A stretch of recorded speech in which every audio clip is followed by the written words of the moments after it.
আপনারা দেখছেন নিউজ তৎকাল 24। নমস্কার, নিউজ তৎকাল 24 এর পর্দায় আপনাদের সকলকে স্বাগত। আপনাদের সাথে রয়েছি আমি ত্রিশাগ্নি। দেখে নিন এখনকার সংবাদ শিরোনাম। শান্তির বাজারে চাঞ্চল্য, রাবার বাগান থেকে মা ও শিশুপুত্রের ঝুলন্ত দেহ উদ্ধার।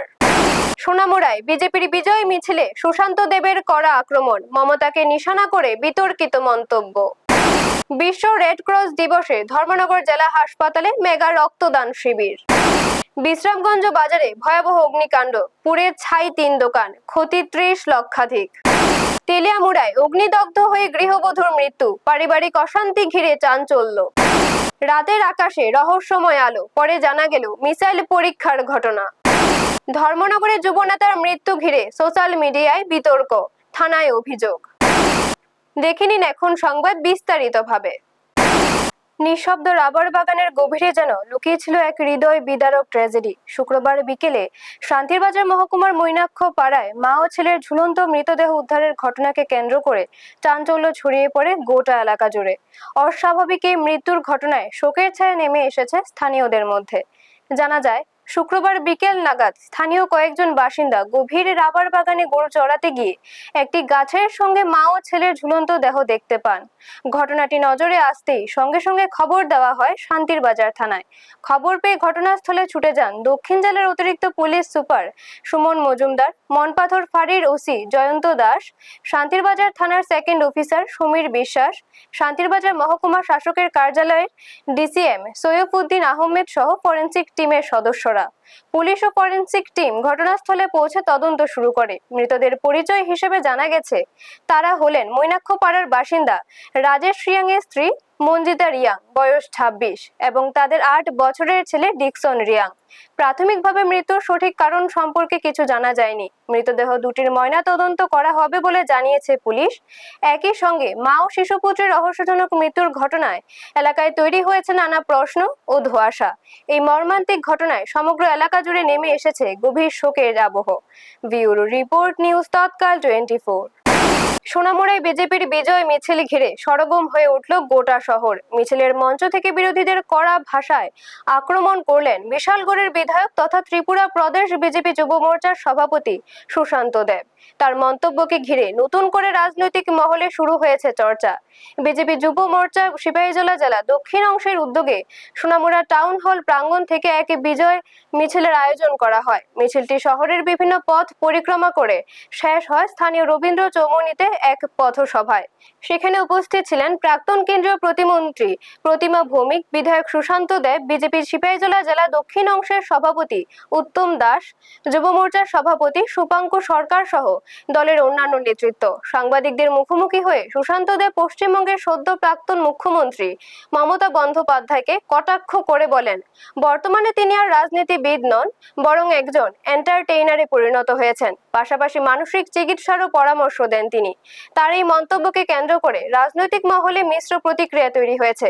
এদিন তিনি আরো বলেন, পশ্চিমবঙ্গ, আসাম, পুদুচেরি সহ বিভিন্ন নির্বাচনে বিজেপির সাফল্য শুধু দলের জয় নয়, সীমান্ত সুরক্ষা ও সাধারণ মানুষের শোষণ মুক্তির জয় বলেই তিনি মনে করেন।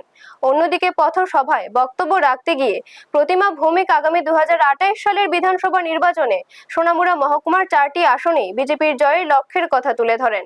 বিজয় মিছিলে দলীয় কর্মী সমর্থকদের উপস্থিতি ছিল চোখে পড়ার মতো। ব্যুরো রিপোর্ট, নিউজ তৎকাল 24। তৈরি করা যায় ওনাকে আমি বলবো আপনাদের মাধ্যমে, আমার বয়স অনেক কম, উনি অনেক অভিজ্ঞ রাজনীতিবিদ, উনি হয়তোবা মেন্টালি মানে ডিস্টার্ব কোনো পজিশনে আছেন। ওনার ভালো মেন্টাল হসপিটালে গিয়ে ওনার এবং ওনার ভাইপুর ডাক্তার দেখানো দরকার, কারণ উনি অনেকদিন যাবৎ অনেক আবল তাবল বক্তব্য, এপাং উপাং ঝাপাং থেকে শুরু করে মানে উনি একজন এন্টারটেইনার হয়ে গেছে, উনি পলিটিশিয়ান নেই। তো ওনাকে বলবো উনি গিয়ে ভালো কোনো মেন্টাল হসপিটালে ওনার ট্রিটমেন্ট করানোর জন্য, এবং ওনার আমরা সংবিধান পড়েছি, দেখেছি, এখানে হারলে ওনার রিজাইন করতে হবে এরকম কোনো বিষয় নেই। অলরেডি রাজ্যপাল ওনার হাতে ক্ষমতা নিয়ে নিয়েছে, আগামীকাল নতুন সরকারের শপথ গ্রহণ। বিশ্ব রেড ক্রস দিবস উপলক্ষে ইন্ডিয়ান রেড ক্রস সোসাইটির উদ্যোগে ধর্মনগর জেলা হাসপাতালে আয়োজিত হয় এক বর্ণাঢ্য অনুষ্ঠান ও মেগা স্বাস্থ্য শিবির। অনুষ্ঠানে উপস্থিত ছিলেন উত্তর ত্রিপুরা জেলা পরিষদের সভাধিপতি অপর্ণা নাথ, ধর্মনগরের নবনির্বাচিত বিধায়ক জহর চক্রবর্তী, বাগবাসা বিধানসভা কেন্দ্রের বিধায়ক যাদবলাল নাথ সহ বিভিন্ন স্তরের বিশিষ্ট ব্যক্তিবর্গ।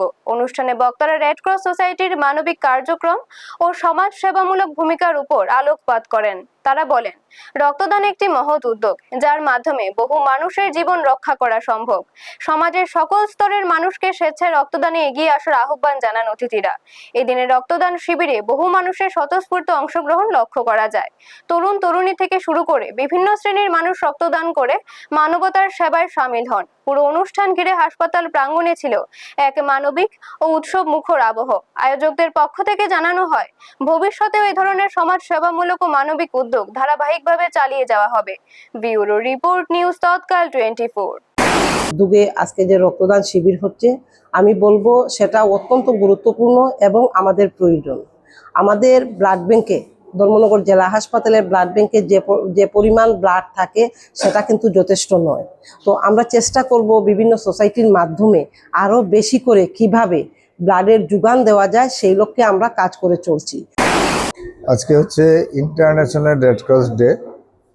প্রতি বছর সেই রেড ক্রস ডে পালিত হয় এবং আপনারা দেখেছেন আমাদের রাজ্যের মহামান্য রাজ্যপাল ইন্দ্রসেনা রেড্ডিজি আজকে এই রেড ক্রস ডে উদ্বোধন করেছেন। প্রত্যেকটা জেলাতে এই ব্লাড ডোনেশন ক্যাম্প চলছে। হেনরি ডোনাল্ডের আজকে জন্মদিন।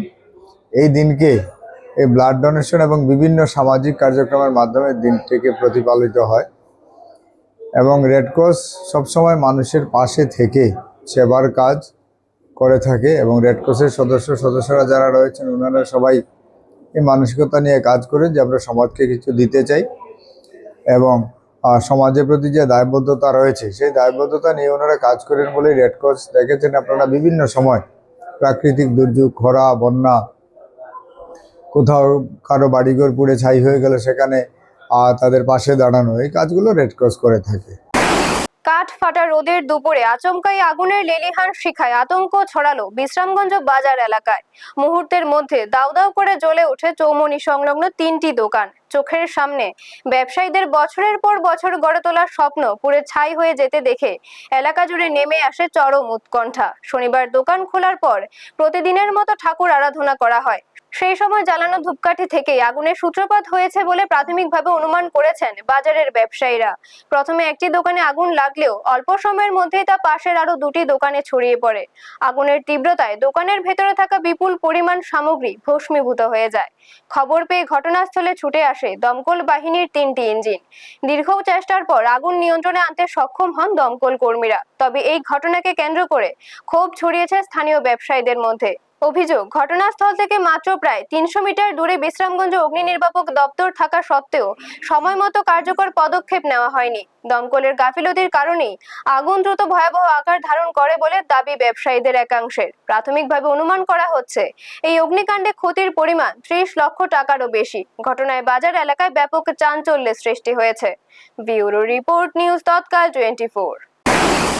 বিশ্রামগঞ্জ বাজারে চৌমনির ভিতরে আগুন লাগছে মেসে আমরা ধরে আইলাম, কিন্তু বিশ্রামগঞ্জ ফায়ার সার্ভিসের একদম অব্যবস্থা লেগেছিল। আজকে 3টা দোকান পুরা নিঃস্ব হয়ে গেছে। বিশ্রামগঞ্জ বাজার থেকে 300 মিটার দূরত্ব হইতো না, যেন আগুন লাগছে ফায়ার স্টেশন। তারা এন থেকে আইতে 20 মিনিটের উপরে সময় লাগাইছে।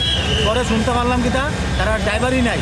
পরে একজন লোকাল ফায়ার সার্ভিস করে জানি সিভিলে গিয়েছিল, ওই গাড়ি আনছে, গাড়ি এনে সে আগুন নিবাইছে, কিন্তু নিবাইতে 20 মিনিটে পুরা শেষ হয়ে গেছে। কতটি দোকান? 3টা দোকান। কি দোকান আসলে এগুলি? একটা দুটো দোকান যেটা পুরোপুরি শেষ, আর 2টা মোবাইল দোকানও মোটামুটি সব দিয়ে শেষ হয়ে গেছে। এখন ঘটনাস্থলে কয়টা ইঞ্জিন আছে দমকলের? ওখানে একটা ইঞ্জিনিয়ার আছে, এটা কোন জায়গাতে আছে? বিশালগড় থেকে 3টা ইঞ্জিন আছে, বিশালগড় থেকে 2টা, বিশ্রামগঞ্জের একটা। এখন আগুন নিয়ন্ত্রণ আছে নি? ওখানে মোটামুটি নিয়ন্ত্রণ দেওয়া যাইতেছে, ধোয়া তো দেওয়া যাইতেছে না। তবে চেষ্টা করতেছে সবাই মিলে, সাধারণ মানুষ সহযোগিতা করতে ফায়ার সার্ভিসে। তারা অনেকটা সময় নিচ্ছে ফায়ার সার্ভিস। কীরকম ক্ষতি হইব আনুমানিক? 20-30 লক্ষ টাকা ক্ষতি হইব। হ্যাঁ, 20-30 লক্ষ টাকা ক্ষতি হইব। তেলিয়ামুড়া থানাধীন শান্তিনগর ক্যাম্পের মাঠ সংলগ্ন এলাকায় অগ্নিদগ্ধ হয়ে মৃত্যু হয় 50 বছর বয়সী গৃহবধূ শিলা সাহার। ঘটনাকে ঘিরে এলাকায় ব্যাপক চাঞ্চল্যের সৃষ্টি হয়েছে। পরিবার সূত্রে জানা যায়, শনিবার সকাল প্রায় 10:30টা নাগাদ বাড়ির বারান্দায় আচমকাই এই আগুনে দগ্ধ হন শিলা সাহা। পরিবারের দাবি, তিনি নিজের শরীরে কেরোসিন ঢেলে আগুন লাগিয়ে দেন। আগুনের তীব্রতায় মুহূর্তের মধ্যে গুরুতরভাবে দগ্ধ হন তিনি। তার চিৎকার শুনে ছুটে আসেন প্রতিবেশীরা। পরে খবর পেয়ে ঘটনাস্থলে পৌঁছায় তেলিয়ামুড়া দমকল বাহিনী। দমকল কর্মীরা অগ্নিদগ্ধ অবস্থায় তাকে উদ্ধার করে দ্রুত তেলিয়ামুড়া মহকুমা হাসপাতালে নিয়ে গেলে কর্তব্যরত চিকিৎসক মৃত বলে ঘোষণা করেন। জানা গেছে, দীর্ঘদিন ধরে পারিবারিক অশান্তি ও মানসিক চাপের মধ্যে দিন কাটাচ্ছিলেন ওই গৃহবধূ। স্বামী লক্ষণ সাহা জানান, অতীতেও একবার পারিবারিক বিবাদের জেরে তিনি বিষ পান করে আত্মহত্যার চেষ্টা করেছিলেন। তখন চিকিৎসার মাধ্যমে তাকে বাঁচানো সম্ভব হলেও এবার আর শেষ রক্ষা হয়নি। ঘটনার পর গোটা এলাকায় নেমে এসেছে শোকের ছায়া। তবে এই মৃত্যুর পেছনে শুধুই মানসিক অবসাদ নাকি রয়েছে অন্য কোনো কারণ, তা খতিয়ে দেখছে পুলিশ। ব্যুরো রিপোর্ট, নিউজ তৎকাল 24। আমার ছেলে বলো ওই মিলে না, আপনার স্ত্রী আমরা মিলি তাই মিলে না ওদের তাই দরবার আগে একবার বিষ খেয়েছে গেলাম, আমি কয়েক মনে মাস 3 মাস আগে খাইছে একবার, জীবিত থেকে পালা করে আনছি, সবাই জানে খাইছে। ছেলের নাম কি? ছেলের নাম বনক সাহা। কই আছে এখন? অনেক আগরতলা গেছে একটু, মানে এই ঘটনা আগে না পরে গেছে? না আছে সকাল গেছে। আর স্ত্রী? এর বউ, হ্যাঁ এর বউ যেমন তাই 2 মিনিট বাড়া থাকে। রেস্কিউ করছেন আজকে আপনারা? আজকে রেস্কিউ করছি বলতে আপনার ওই শান্তিনগর ক্যাম্পের মাঠ ওগুলো আপনার বাড়িতে একজন মহিলা মানে অগ্নিদগ্ধ অবস্থায় মানে ছিলেন আর কি। তো পেয়ে গিয়ে আমরা হাসপাতালে আনছি, ওই হসপিটালে এসে মাত্র দিয়ে এলাম। ওনারা রেস্কিউ করছেন নাকি? রেস্কিউ করে মানে 100% বুঝা গেছে। 100%? একদম। কি মনে করতেছেন, আছে নাকি? রেসপন্স তো কিছু নাই, জাস্ট বডি আমরা পাইছি, বাকিটা মানে প্রাথমিকভাবে কি মনে হইতেছে? প্রাথমিকভাবে মনে হইতেছে কোনো অ্যাক্সিডেন্টে কি হয়েছে এটা তো পুরোটা পর্যন্ত নামটাম কিছু কি জানা গেছে? নামটা জানতে পারছি না আমরা। রাতের নিস্তব্ধ আকাশে হঠাৎই দেখা মিলল এক অদ্ভুত আলোর রেখা। মুহূর্তের মধ্যে সেই রহস্যময় আলো ঘিরে শুরু হয় জল্পনা কল্পনা। কেউ বললেন ভিন গ্রহের উপস্থিতি, কেউ আবার অস্বাভাবিক কোনো প্রাকৃতিক ঘটনার আশঙ্কা প্রকাশ করেন। সামাজিক মাধ্যমে ছড়িয়ে পড়ে সেই আলোর একাধিক ছবি ও ভিডিও, যা ঘিরে সাধারণ মানুষের মধ্যে তৈরি হয় কৌতূহল ও আতঙ্ক। তবে পরে সামনে আসে ঘটনার আসল কারণ। জানা গেছে, ওড়িশায় ভারতের প্রতিরক্ষা গবেষণার অংশ হিসেবে একটি ব্যালিস্টিক মিসাইলের সফল পরীক্ষামূলক উৎক্ষেপণ করা হয়েছিল।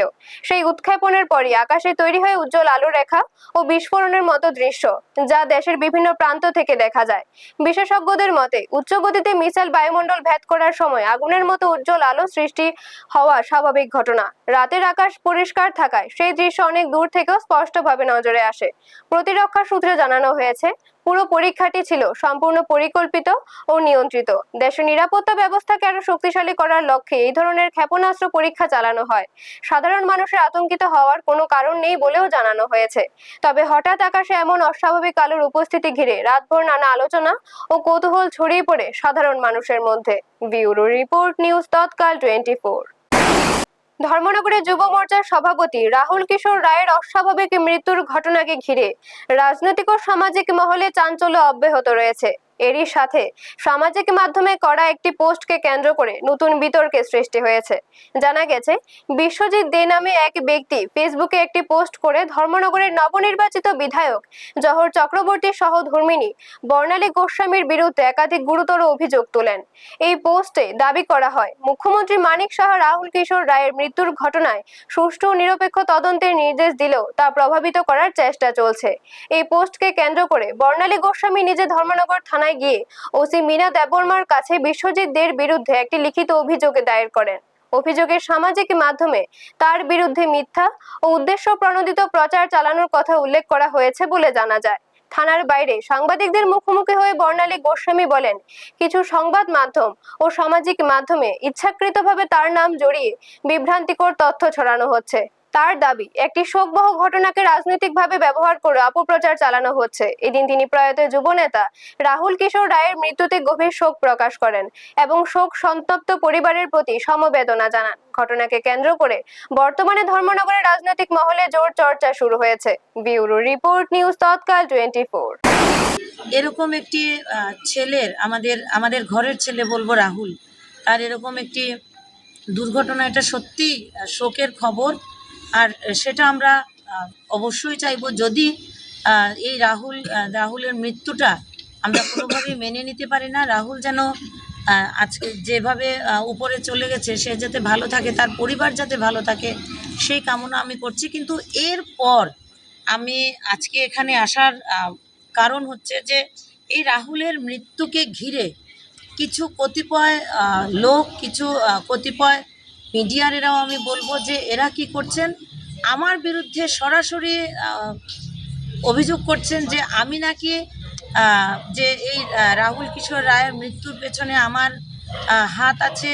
এবং আজকে এখানে এসেছি একজন বিশ্বজিৎ দে নামে একজন ব্যক্তি, যিনি তার ফেসবুকে উনি পোস্ট করেছেন যে মুখ্যমন্ত্রীর নির্দেশ না মানার জন্য পুলিশকে নাকি আমি ধমকাচ্ছি।